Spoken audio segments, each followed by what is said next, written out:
Hello, welcome to episode number 223 of the ETPHD Team podcast with myself and Anna. Hi Anna, how are you? Hello, I am so good. So I've just handed in my last piece of coursework for counselling for this year, and part of me is so excited and the other part just wants to slump and like not move for a while. Amazing. Congratulations. Thanks. I say slump and then celebrate. Yeah, that's my plan. That's my plan. But how are you? I am good, great, thank you. I'm perplexed by the weather because everyone's walking around and every call I've had today, everyone's like, oh my gosh, it's like summer, I'm working in the garden, it's so beautiful. Every time, so I've got like a lot of calls today, so every time I have like a 15-minute break, I'll just walk up and down the street. And not every time, I'm not doing that like every hour. I don't have like a couple of those through the morning. And I'm in my hoodie, my jacket, my leggings, and I'm like, okay, I'm warm enough. And everyone else is like, oh yeah, it's toasty here, it's wild here. I'm like, what am I missing? No, I've not got it here yet. Like I was nice in a jumper earlier. Okay. Well, that makes me But feel. then I don't know whether my like internal thermometer thing is just a bit off anyway. So I'm like, who knows? Yeah. And maybe mine's off from being away, and actually, comparatively, it's not as warm as it was in Kos. Maybe that's what it is. Let's go with that. Okay, I say we just get cracking on the questions. Do you want to go first? Yes. What do you do when the funk hits and you start to question everything? I'm not sure whether this is just in life in general or or a bit of the process, because this client's just come back from holiday and then illness and just feeling a bit blur, for want of a better term. The fact that we don't know if this is to do with the process or life is almost the entire answer that you need, as in this is going to happen for your life, for the rest of your life. You're going to get into a funk. I think two things. I think for me anyway, I think allowing the funk sometimes is helpful. And I don't mean sitting in it and wallowing in it. I mean recognizing like, okay, objectively, maybe I feel this way because of X and Y, maybe like because I've been on holiday and I'm injured or whatever it was. Like, I think recognizing that it's okay to sometimes feel a bit in a funk, and you're not always going to feel super motivated and super excited and super consistent all the time. That's just not life. Is the first thing. And then I think having just tools that help you navigate that funk, and also holding yourself accountable to doing things that help to bring you out of it. So like I say, like when I'm not saying wallowing, I'm saying acknowledge and then say, okay, well, what brings me out of it? And that might be being really active, and I don't mean physically active, but I mean doing things like meditation and yoga and seeing friends and I don't know, calling your family and getting outside. It might be those things, but it might also be turning your phone off, watching your favorite series, i.e. Selling Sunsets or Sunset, and like not speaking to someone for a day, and then like the next day then doing other things that soothe you. So I think just accepting that it's normal. Yeah, pretty much. There's that expectation that you're meant to be happy all the time, and I'm just saying, but happiness is sitting with the downs just as much as the ups. So like you said, allowing it, knowing that transient and it will pass. Absolutely. I think there is something to be said of like the wallowing thing is one that you like. It's hard, I think, sometimes to navigate what's wallowing and what's feeling the feelings. And I think making space but not letting those feelings negatively impact the rest of your life is like the difference, really. And if you're in a funk, especially with like the process of like working on your relationship with food, recognizing that again, you're not always going to want to eat regularly. You are going to sometimes want to overeat. You are like you might miss your coping mechanisms that you had before. All of that's normal, but what is the way to parent yourself here? What is the way to like hold yourself accountable to the things that are going to make you feel better? And one night having your pizza and your ice cream might make you feel better, but doing that every day is not. So being quite accountable to yourself, and with you've got Anna to be accountable to, in that sense of knowing like what the right action is for you. Okay. I've noticed I'm much less triggered by comments about my body these days, but these week 2 people in particular commented, oh, you've lost weight, you look great. Where in actual fact, I haven't been well the last few months. While yes, I may have lost weight, it annoys me that it's the go-to comment. I notice this annoyance, but let it pass without saying, and there's still a part of me familiar with being validated with such comments. So it feels strange to not get that validation now. It's like I expect it, but there's nothing but slight annoyance. Not really a question, but have to move forward with how to move forward with future situations.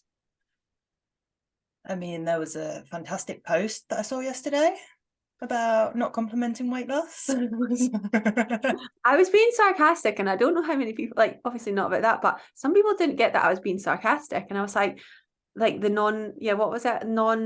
non-appearance focused compliment. And I was being sarcastic, and then I don't think some people got it.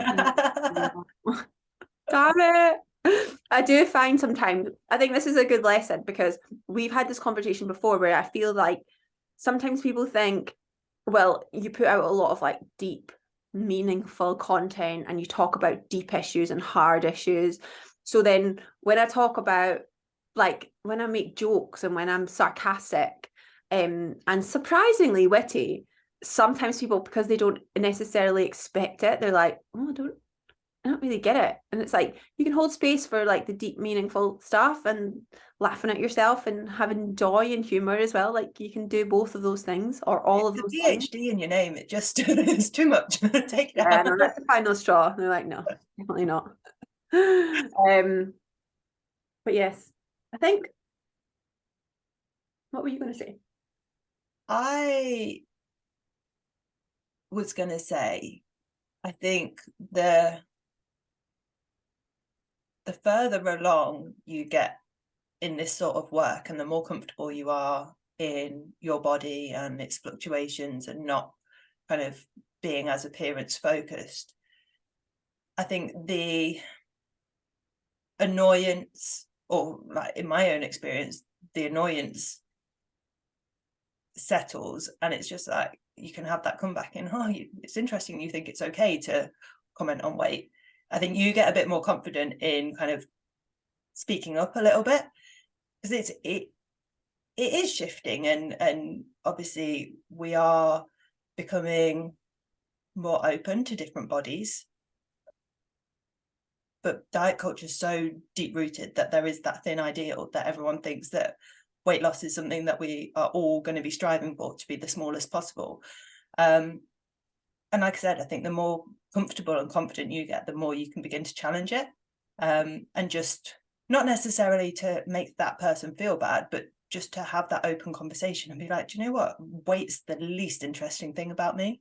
Yeah, I'm actually hilarious and deep very much, and have a PhD. But you are right. Like, you are right. I think it's useful to think about, like, what is this annoyance feeling? What, often when we feel annoyed, it's because we're kind of triggered in some way. Like, what is it that is annoying you about that? Do you have expectations of other people that they should be on the same wavelength as you?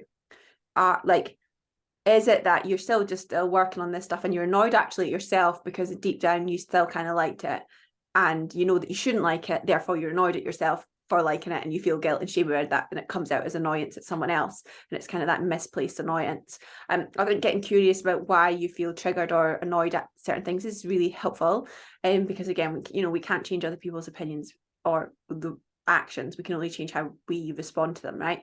And I think showing compassion for yourself and others here, showing compassion for them, that they don't know differently, and their intent here is trying to be nice, although it's misplaced, and although it's not helpful to comment on people's bodies, their intention is good.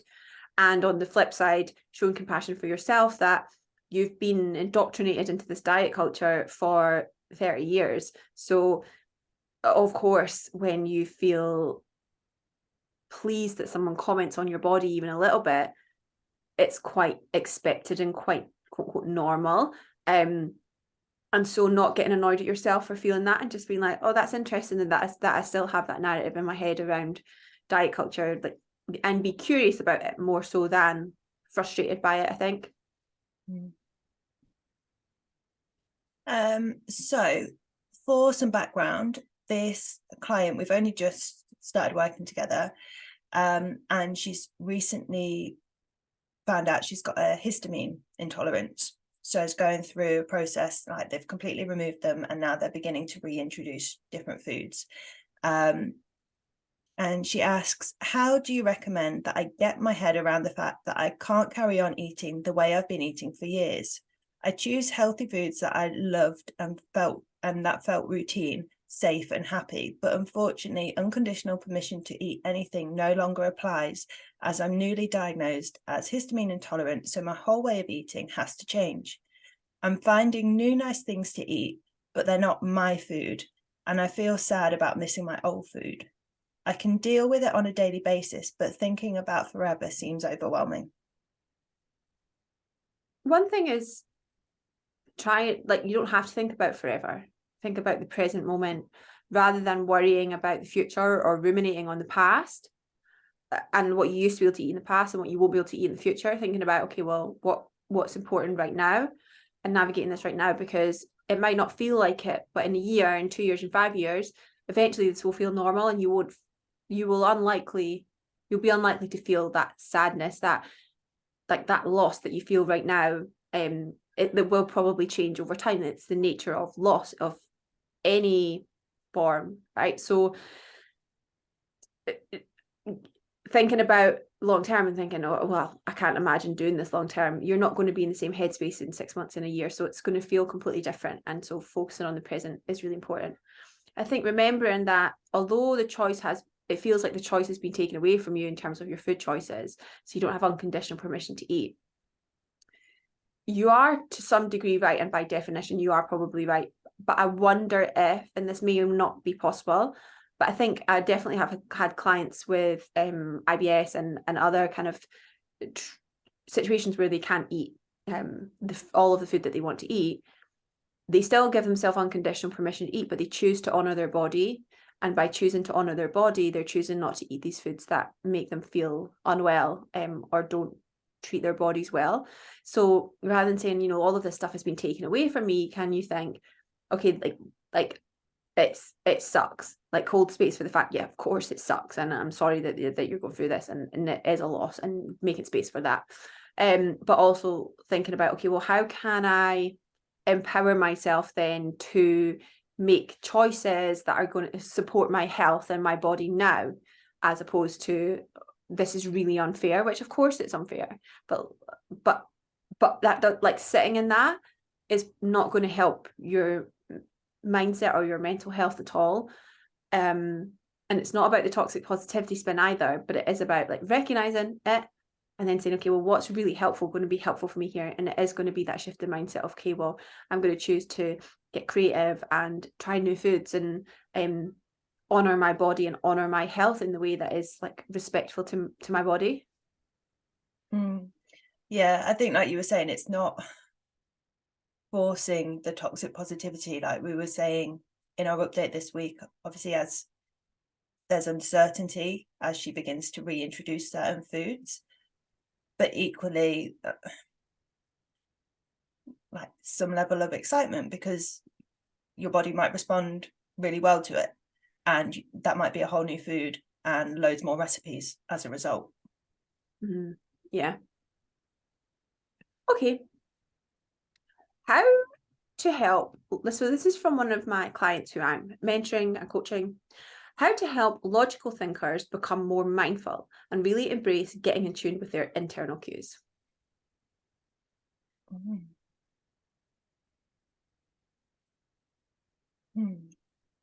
I think how I started, because I was definitely like, no, this is. I think we were all like that, right? Like a lot of us at HBHD are logical thinkers.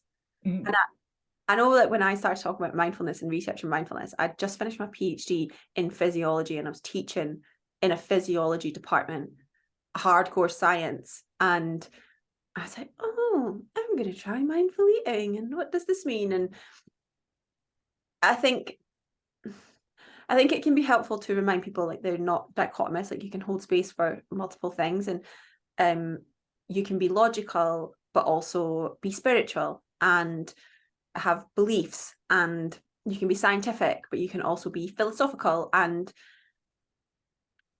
I think a lot of it is to do with the way that you show up as a coach and how you portray yourself authentically and how you share your knowledge and how you practice what you preach. I think that can be quite helpful, because I think for me, I think it is helpful for people to know, like, yeah, you know, you do have a science brain, but you also like meditate and do these things. And I think maybe initial transition from that logical, quantifiable type of work and process to the more kind of internal, intrinsically driven stuff, having a bit of a process that is still quite quantifiable can be helpful. So, you know, we'll still have people quantify, like they'll tick off that they've done meditation, or they'll tick off, maybe it might be even as quantifiable as, you know, doing 10 minutes of meditation every day or something like that. I think that can be helpful. And then looking at the way that you communicate that with people. So it's our job to celebrate the wins that people don't understand are wins or don't recognize that are wins. That's our job as coaches, right? So often we'll work with clients and they'll not recognize that being able to respond rather than react is a huge win. Like, that's really tough. Or being able to cry and not overeat is a huge win. And it's not as quantifiable as, you know, hitting a macronutrient target or seeing a scale weight change or something specific like that. And so that's really our job. And that's why coaching in this process to become more healthful and intuitive, why having a coach is so important and so helpful, because we can see all of these wins. We know what to look out for, right? And that comes with experience too, of recognize what to look out for, when often people who are going through the process, initially at least, are maybe not quite so sure about what to look out for. I think obviously with our clients on their updates, they can go back through the weeks and see like progress on habits and progress on I was thinking feelings, because one particular client, there was that initial resistance, shock horror to meditation. It was too airy-fairy, wasn't going to make the time for it.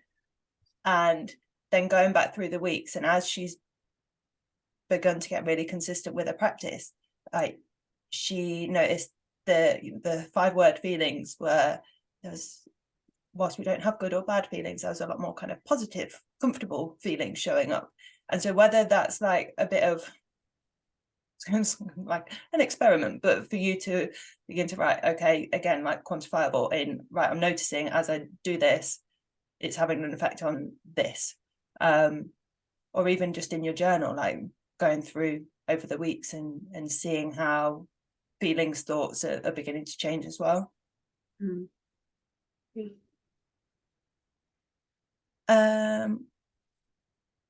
So I'm slowly making my Instagram less fitness and post more of me, but I haven't got to the point where I'm comfortable posting photos that really show my body change. So for reference, this is someone that used to compete.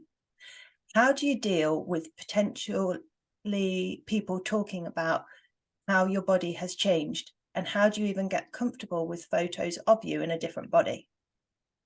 One thing is, you don't have to show photos of yourself in a different body. Of course, you don't want to be in the place of body avoidance, of like deliberately never sharing photos of yourself because you don't feel comfortable. You obviously don't want to be in that position. But there's no need for you to show pictures of your body. Of course, when you're training and things like that, if you're taking videos for reels and stuff like that, you are going to show up in your body, and hopefully at some point unapologetically show up in your body. Realistically, 90% of people, if they are thinking about your body change or do have comments about your body changing, they're not going to say it to you. They're going to say it in their head, or they're going to think it in their head. And the problem is not their thinking. The problem is you thinking that they're thinking. The problem here is the stories that you're telling yourself around people's perceptions of you. And you're creating this narrative that people are going to think X or Y, or people are going to say X or Y. Realistically, probably 95% of people, like, they're not going to say anything. I suppose the kind of caveat to that is, if you're someone who does talk about your body and show your body a lot, then people will say stuff. Like, people have said stuff to me because I'll show my body And by putting my body out there, I'm inviting people to comment and to say stuff, and I don't think it's right, but I can't be annoyed about it when I'm putting my body out there and talking about my own body.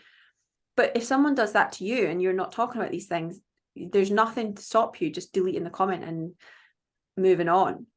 And the more you post on social media, the more prevalent you are on social media, the more you're opening yourself up to comments. And it's like, okay, well, am I going to let this story that I'm telling myself stop me from growing my business and having more impact on more people?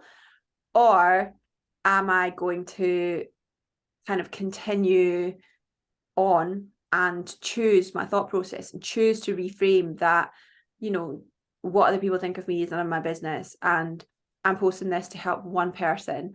And sometimes, often the thought is worse than the reality. And once you start showing up in your body, not bringing attention to it, but just showing up, then you'll realize that people don't have it, like people don't have anything to say. They might be like, oh my God, you're glowing, or you're so happy, or I love this content, but they're not commenting on your body.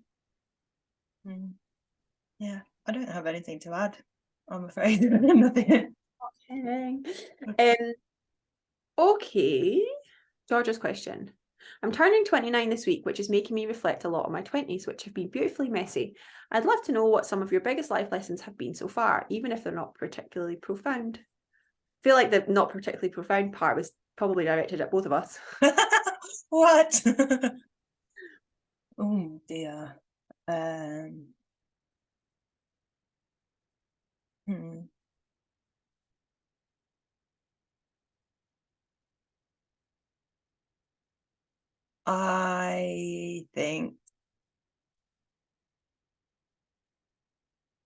I think my biggest one probably was like, have trust in that everything will just work out. Stop trying to fight it. Stop trying to fit into, like, I am laughing at the fact that when I was 18, I thought I'd have my own house by 21. Obviously, I had no idea about money at the time. Like, no, that's not. But yeah, no, I think that for me is that nothing ever works out quite as you imagined, and sometimes, well, no, I was going to say sometimes it's for the best, I think. It's hard, right? Because I think I do like a weekly life lesson in my emails, and then when I come on the spot to think about it, I'm like, oh, I don't actually know. There's so many kind of, I guess, so many roads you could go down with this. I think for me, one of them is that you'll keep getting, you will keep getting the same lesson over again until you change the outcome. That's a huge one for me. And whether you call it universe, whether you call it, like, I like to say the universe keeps giving you the same lesson until you change your behaviors, or learn your lesson. But realistically, the reason that is happening obviously is because you keep making those same decisions and are not changing the decisions, and of course the outcome is going to be the same. That's a big one for me, because whenever I find myself like thinking, oh, what decision should I make here? I'll look at the options that I've got in that situation, and I think, what have I done in the past? What's similar to what I've done in the past, and how has that worked out for me in the past? And not assuming that this outcome is going to be any different, because my God, how many times, and I did this in my 20s, for me was this, doing the same thing over and over and over again and expecting something different to happen, choosing the same man over and over again and thinking a different outcome was going to happen, doing the same, like, being overly anxious and overthinking and stressing myself out over and over again, thinking that wouldn't lead to me having some sort of emotional breakdown every single time that I required my brain again.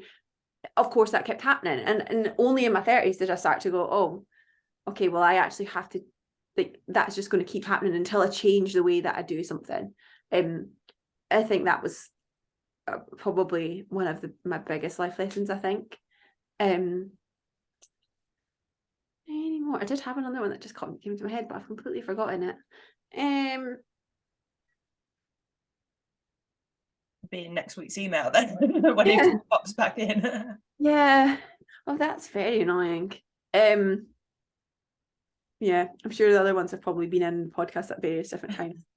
Okay, go for it. Tips for trying to work out what your core beliefs are, other than the obvious being journaling? For working out your core beliefs? Mm. I mean, journaling's obviously number one, right? And journaling in different ways, like asking yourself what stories you're telling yourself, and then saying like, okay, this is a story I'm telling myself. What does that mean? What does that mean? What does that mean? Eventually, when you keep doing that over and over again, you'll figure out like what you're telling yourself it means, and that's your core belief. I think another way of doing it is looking at your behaviors and looking at your actions. So, for example, let's take like a personal trainer who's trying to grow their business, and their actions are not showing up on social media, not starting a podcast or an email list because they're not quite sure what to say, and maybe in their personal life they have been in a relationship for a really long time, but they're not particularly happy in that relationship. They go on holiday, they'd love to travel, but they haven't ever found the right time to travel yet, and they've always got a reason for that. And if you look at those behaviors and those stories, to me that would potentially suggest that you have this belief that either you're undeserving of these things, or you don't feel like you're good enough to help other people, or you don't feel like you're worthy of a more fulfilling life. These types of beliefs potentially might be some, like, not necessarily, but these might be things that you would think, okay, well, if I look at all of my actions in all different areas of my life that I say are important to me, what are my actions saying about what I truly believe in myself or about myself? So I think potentially that's another way to do it. You know, like, obviously my tutor doesn't listen to this, but we actually did something really good yesterday that that I thought you could begin to apply, like, because maybe looking inwards feels a bit too much at the moment. But what we were doing yesterday was like Disney, of course, but like identifying what beliefs Disney characters might hold. And then you could like go, okay, usually like best with villains, right? Because they're acting that way for a reason. But then being like, okay, well, maybe, who do I think is Scar, the Lion King, has the belief that he's not good enough, so that's why he's always striving to be the best, the most powerful. Toxic masculinity, perhaps. But okay, well, how does that sit with me? Is that something that I also struggle with? And maybe linking it like that. Oh, nice. Little Mermaid believes that men are worthier than women. She's got a lot of internalized misogyny, which is why she would give up her actual voice for a man. Because men's voices are more important than women's. Oh, do we believe that? No. See how deep you can go. I was like, oh, this sounds a piece of meat. And then I was like, oh, okay, wow. I like that. You could probably do it for anything, like even your favorite programs. Okay, Ross's question: guilt and treats. No, wait, guilt and treats. How to reframe? Guilt around treats. I guess so, yeah. I mean, it depends. I'm assuming it's like around what you'd call treat foods. But if, I mean, also linking perhaps to the core beliefs if it's just treats in general. But I think just being really mindful of the language that you're using around food, if it is the food situation, and just allowing yourself more of them more frequently so that they begin to lose that novelty, and that they're something that you should only have at certain times or only a certain amount as well. Yeah, agreed. I think like getting to a place of food neutrality takes a very long time. It's not something that you can kind of just say, oh, well, I know there's no good food and bad foods. Okay, that's it. Especially in our society where we're constantly bombarded with foods that you should or shouldn't eat and everything else on these awful podcasts, etc. So giving yourself the grace to say, like, this is going to take some time. And then I think maybe having a couple of affirmations that feel comfortable and safe for you. So when you do eat, let's say you think of Oh, I had a salted caramel whisper yesterday. It was so good. So Oh, let's go with, you think a salted caramel whisper is like a treat food and you feel guilty around it. When you have the salted caramel whisper, can you say, like, can you have that affirmation in your head planned of like, I'm learning to nourish my body. No food is good or bad. This like I find this, like, this chocolate is delicious and deserving of this food, or anything that you feel like relates to you. And maybe you can do it putting a hand on your heart. Maybe you can do it taking some deep breaths, being really mindful with it and enjoying it. So often when we have food guilt, we don't even enjoy the food because at the time we were eating it, we're thinking about how bad we feel about eating it. And it's like, what a waste. Like, you spent the whole time feeling guilty about the food and then you didn't even get to enjoy it in the first place. So we're noticing that when your brain is going off and actually sitting down and being really mindful and focusing on the taste, the textures, the salted caramel, whatever it is, and really thinking, this is delicious, I deserve to enjoy this, as opposed to like, I shouldn't be eating this.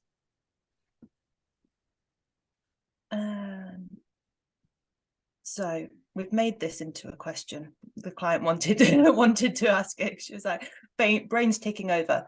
So went on a third date with the same guy, and I don't know if I felt something. I don't know if it was my gut feeling, but decided to give him a second chance and ask myself, what if I'm wrong? He treats me well and seems to be investing time in choosing restaurants to go where I have food options with no dairy as she's intolerant. And he's making an effort, so I decided to give it a go. And it was really nice. His honesty makes me a bit afraid. Like, this is our third date, and he's already saying that we won't see each other for a couple of weeks and he thinks he'll miss me.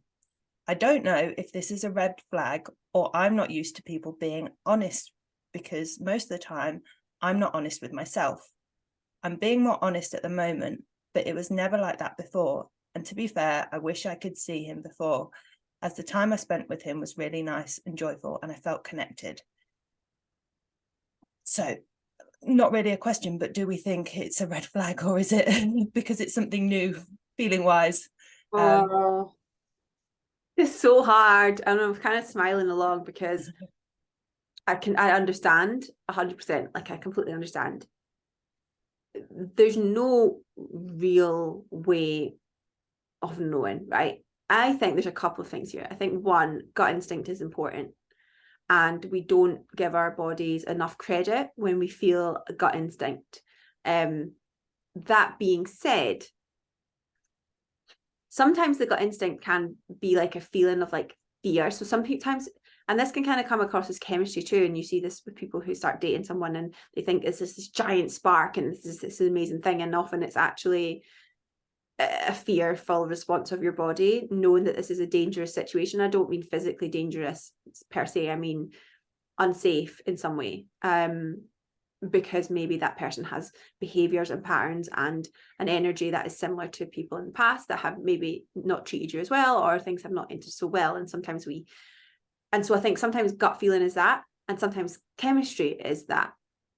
But on the flip side, I also think if we're used to a certain behavior in people and then someone shows us something different, then that can also we can feel unsure about that and uncertain about that, and that can feel unsafe, even though it's a healthier way of being. Like, what feels familiar to us often feels safe, and that's not necessarily the case. And if it feels unfamiliar to you, maybe in the past you haven't had these types of relationships, and sometimes that can feel unsafe, even though it's kind of a healthy way of being.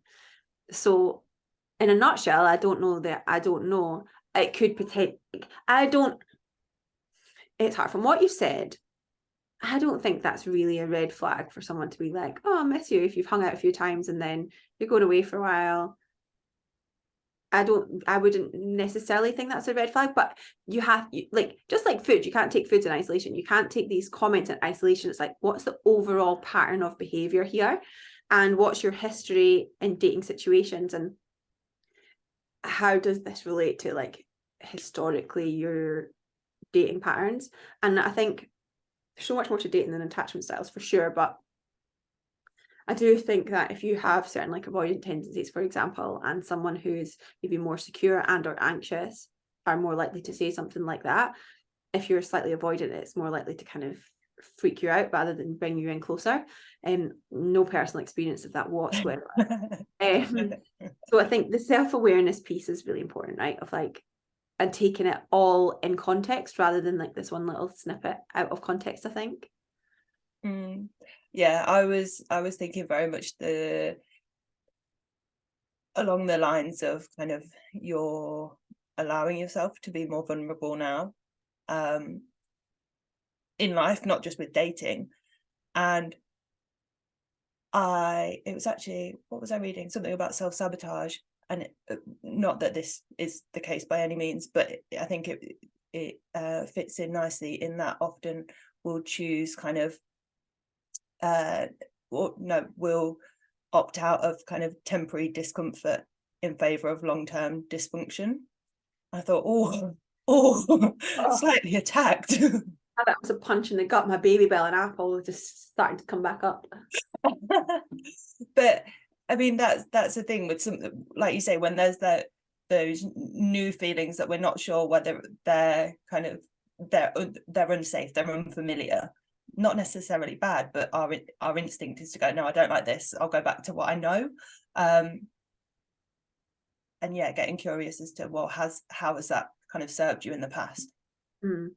I think, to be honest, like from personal experience, it is like a constant work if you come from like insecure attachment styles in some way. Like I really do think, or just like learned behaviors or patterns in your relationship history, and then learning what those are, and then trying to be present more securely and seek out that same thing.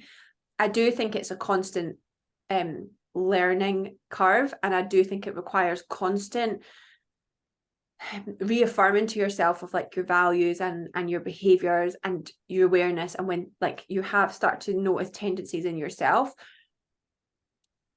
checking in with yourself and being like, is this valid, is this true, or is this something that's like based on past behaviors? And it's a really hard thing to unpack. And but just like relationship with food stuff, where you constantly have to think about, like, not constantly have to think about it, but like you're still eating regularly way beyond, kind of quote unquote healed relationship with food.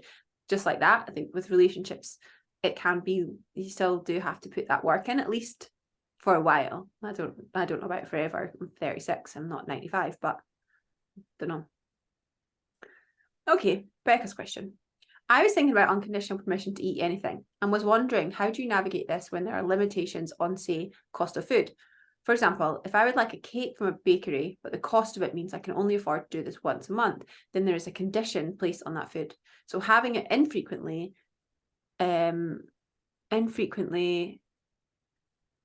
makes it feel limited and scarce. How do you overcome this? I mean, we've talked about this around kind of like Christmas and Easter foods, and it's almost going, right, okay, well, I know I can have it again next month, and that's great, and I can really look forward to having it. So in the meantime, I'm going to make sure that I have things that are similar, perhaps, that, yeah, they might not be kind of, I was going to say as good. I mean, cake's brilliant. I've not found one I don't like. I don't think. But kind of going, right, look, yeah, that's my monthly trip to the bakery, and that's going to be fantastic. And in the meantime, I'm going to have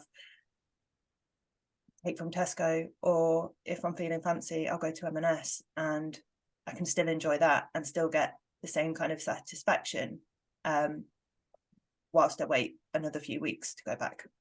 It's like crosstown donuts versus the Tesco custard donuts. Tesco custard donuts are still fantastic, and they're only 50p, or they were the last time I bought them. They might not be anymore. Custard donuts are not 50p. I agree. I think practicing gratitude at the moment of enjoying it and being super mindful and embracing that as the experience that it is important. And I think there's a lot to be said when we're thinking about unconditional permission to eat. It still requires delayed gratification sometimes. It still doesn't mean eating everything whenever you want it. It means having the power to choose what in alignment with your other health goals, and your preferences and your situations, etc. That's what unconditional permission to eat means. And so when you're spending your money on other things that are healthful and supportive of you, then you're choosing not to have that cake regularly so that you can choose other things that support your health and your lifestyle. Then that's still an empowering decision, and you still have unconditional permission to eat that, but you're choosing to spend that money on other healthful things that lead to other healthful outcomes instead of just spending that money on food, on that specific food. Shall we stick on the same sort of lines? Why, if I'm not restricting my food choices, do I always crave processed foods like cake, ice cream, etc.? Because you do get a heightened reward response from these foods. There's a physiological heightened reward response to foods high in sugar and fat and salt, etc. So it's a physiological phenomenon that can happen. And I think sometimes we pathologize these things. It's like, well, I just love food, or but I just crave these foods more than other people. And realistically, once you've kind of gotten to the place of not restriction and stuff, it's probably just that physiological one. On top of that, maybe it's also because you are maybe not eating enough, so you're hungry. On top of that, it's maybe because actually you have maybe periods of low mood or boredom or stress, and you want these foods that have a heightened reward response to give you that dopamine fix, to give you that hit of reward when you're not finding that in other parts of your life. I was thinking as well, checking in, are you labeling those sorts of foods? Are you putting conditions around those sorts of foods? Because it's something that we see often when you start practicing unconditional permission to eat, that it's not kind of true unconditional, in the sense that, well, I'll have chocolate, but I'm only having a square, or I'm only having cake at the weekends. And what if you want cake on the Tuesday? Like, that to me is, I'm not saying this is the case by any means, but worth checking in. Have you got rules around these sorts of foods? Are you only allowing yourself a certain amount, certain times? I'm beginning to challenge that so you can get a bit more comfortable with it in general. George's question: I think reminding others the power of journaling and gratitude could really help, if not already covered. Oh, well, yes, journaling and gratitude is incredible. So for reference, this person has recently started the ETPHD method, and she's found gratitude game-changing. It's funny because when I first started practicing gratitude, I don't know if you remember this, but it was whenever it was, years and years ago, 6 years ago or something. And for about a year, every single day I put something on my story like, today I'm grateful for X, Y, or Z, every single day. And I was really, really intentional with it. And now, like, mindset people will talk about it and stuff, but we don't often talk too much about it because it's such a daily practice for us, of just like, when I went for a run this morning, I took a video of the sun and the trees, and I was like, I'm so grateful for how beautiful it is and having the ability to run before my busy day. And I don't say these things because that me showing that beautiful part of my run is, in my head, me expressing my gratitude for these things. But you forget that actually, because we don't talk about these things much, that message is not necessarily portrayed. I like to think that it is to some degree, but we don't often talk about these basic things of like gratitude. We obviously talk about journaling quite a lot, but gratitude is it's the science of gratitude in general there is research there, but it's not always super robust. But like improvements in body image, in relationships with food, in disordered eating, in overall well-being, in mood, like there's so much support for it. But it is true, like we probably don't talk about it as much. Yeah, I mean that's the thing with habits though, isn't it? Yeah, they become habit for sure. Go for it. Advice on how to feel comfortable in your body in the short term whilst working for longer term goals. So working to improve relationship with food right now whilst aesthetic goals are on the back burner. clothes choice, body checking, all the usual stuff around not putting so much emphasis on looking at and feeling your body. When you wear comfortable clothes and you're not taking pictures of your body all the time, you do start to think about it less. And on top of that, when you're focusing on nourishing your body, gifting your body with food and rest, and also focusing on other parts of life that bring you joy, that bring you purpose, that fill your time, all of these things reduce that preoccupation that you have with your body. Yeah,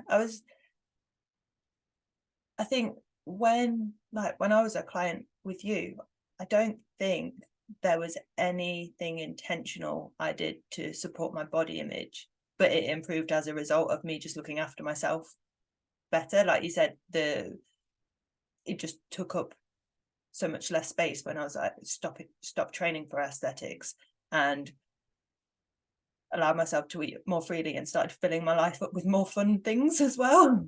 You're totally right. Like, I think we don't talk about enough just actually how making your life more fulfilling can impact your relationship with food in your body. Like, when these things are so much more fulfilling to you, you have less time and energy to spend on those other things, and it can come in the other way, it can become a bit of a vicious cycle of you spend more time thinking about food in your body, so you spend less time socializing, and when you spend less time socializing, you've got more free time, so then you spend more time on your food in your body, and it becomes this vicious cycle. And so what you want to do is try and do the opposite of that and actively spend more time thinking about other things so that you have less time thinking about your body. Okay, George's question. I always exercise 4 times a week, weights and or cardio, but I don't seem to be able to embed and develop yoga practice. Any ideas of how to do this? I often feel like yoga is a waste of time, but weights and cardio are worthwhile. Why is yoga a waste of time? I'd be journaling on that, maybe. I mean, I think connecting how, if your training and your cardio is really important for you, and rightly so, not saying otherwise, but maybe it's going, right, okay, well, can yoga support that? And I mean, it certainly can. It's going to help recovery and flexibility and loosening any areas of tension. And I mean, the other benefits are just an added bonus then. So yeah, I think at the moment, potentially it's, okay, well, how can I make it work for me? And then kind of, what can I realistically commit to in the week just to get me going? Maybe that's, I mean, this morning I did a 10-minute one, and that was more than enough for me just to kind of, because I've been really struggling this week, just to kind of, I've not been prioritizing it, I'm not going to lie, but going, right, okay, 10 minutes instead of half an hour, job done. And I still feel great for it. So again, finding a way in which you can work it into your week, then seeing how you feel. And then I think it has a knock-on effect. I did 5 minutes last night. 5 minutes whilst my bath was running. That was my treat. So yeah, I think totally lowering the barrier, 5 minutes a day, rather than like, I'm going to do 1 session a week, 5 minutes a day. What really my clients find, a couple of my clients recently have found really effective, is stop framing yoga as exercise. Stop framing it as exercise. Frame it as a mindfulness action, or a body image tool, or a relaxation moment, or some self-care. Frame it as something else, because right now you are framing exercise as something that has to be hammering, your heart rate has to be high, it has to feel like you're achieving something. Also, you're probably not that good at yoga, and what I mean by that is you feel like you're not that good at yoga. There's no way to be bad at yoga. How you show up in your body and on the mat is great. It doesn't matter what that looks like, and that's definitely something that we as a team are trying to normalize when we're doing our yoga, of like, I mean, I don't look anything like what a CEO on Instagram looks like, and that's fine. That's how my body does yoga. But if you feel like you're good at weights and you're good at cardio, then you do yoga and you're like, I can't touch my toes, or like it feels uncomfortable to be in this situation, then you're not really going to like it as much. So giving yourself grace of saying, this is how my body wants to show up at yoga today, and there's no right or wrong way of doing it, and framing it not as exercise but as something like just a gift, of nourishing gift for your body, and And then also looking at your relationship with rest. Because if you really struggle with rest and slowing down, yoga is not necessarily quote unquote rest. You're not lying down, but rest can be restorative. It can be active, right? But if you feel guilty about rest, then you're going to probably struggle with yoga too, because it can create feelings of restfulness, because it does increase potentially your parasympathetic dominance. And you do, especially at the end, have to sit with your thoughts a little bit. And that's another thing.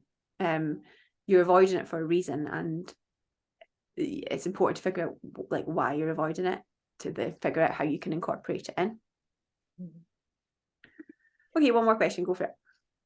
Staying on the rest theme, any tips for intentional rest? I'm really struggling with intentionally sitting, especially when the weather has been so vile. So that was from last week. The weather has improved since, but Wait, why does vile weather make it difficult to rest? staying inside. Oh.